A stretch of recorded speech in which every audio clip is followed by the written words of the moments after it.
We don't know the extent of the contaminations. In September 1982, widespread panic reached the medicine cabinets of millions of Americans. A capsule of Tylenol was laced with cyanide. 7 people between 12 and 35 years old died after ingesting extra-strength Tylenol capsules laced with cyanide and sold at stores in the Chicago suburbs. The Food and Drug Administration is now urging consumers nationwide to stop taking Tylenol.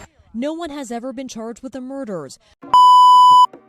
Hello everyone, I'm Ahmad Alwan Baihaqi and I'm from State Polytechnic of Malang, especially 3D, English for Business and Professional Communication.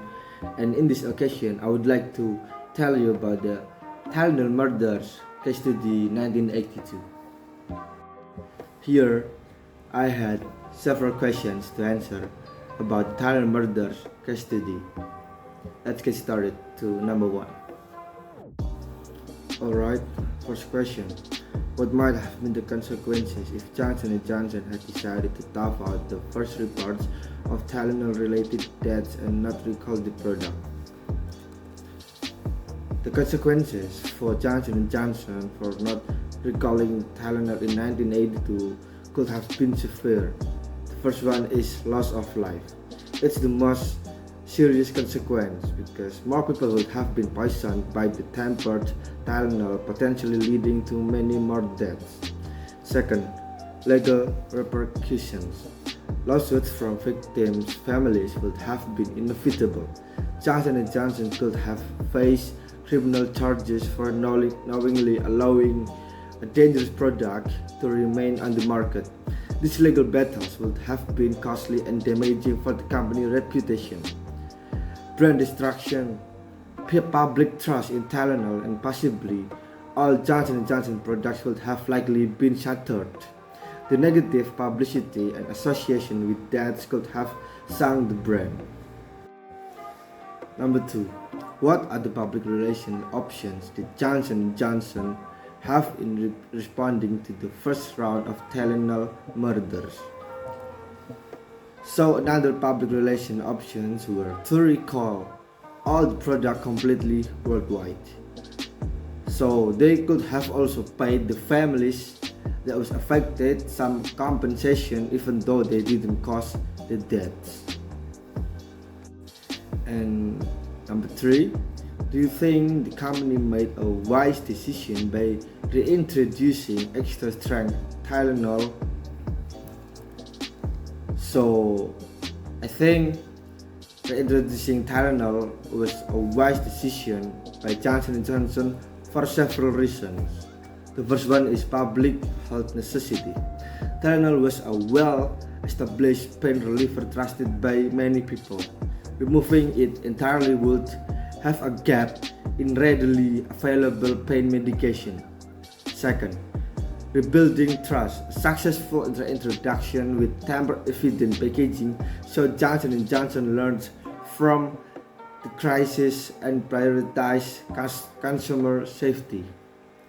And the last one is regarding market share. So the Tylenol could maintain its position and Johnson & Johnson could limit long-term financial damage. Number 4.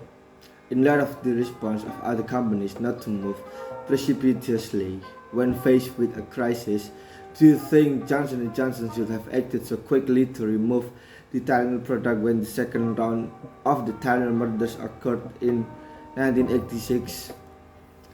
So Johnson & Johnson's quick response to the second round was appropriate. If the company had not acted quickly, it could have faced a similar public backlash and potential legal action from families of the victims, as in the first round of murders.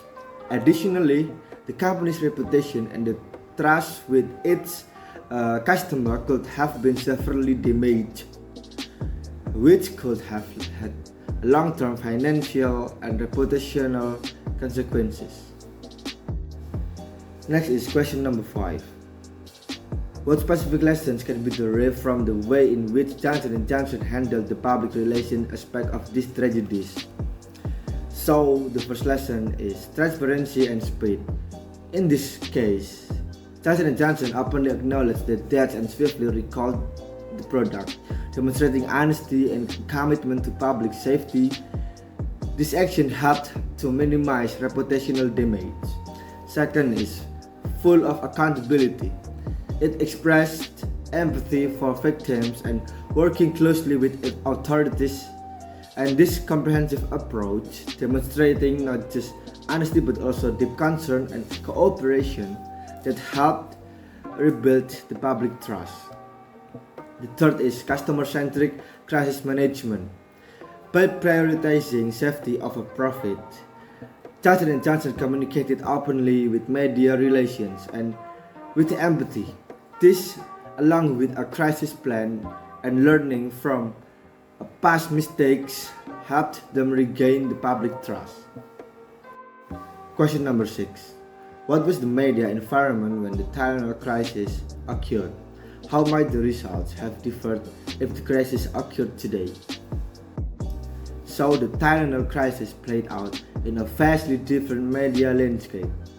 Back then, information flowed slowly through newspapers and televisions with sensationalized coverage fueling national panic. Today's world of social media is 24-hour news cycles, and global reach would make managing such a crisis far more complex for Johnson & Johnson.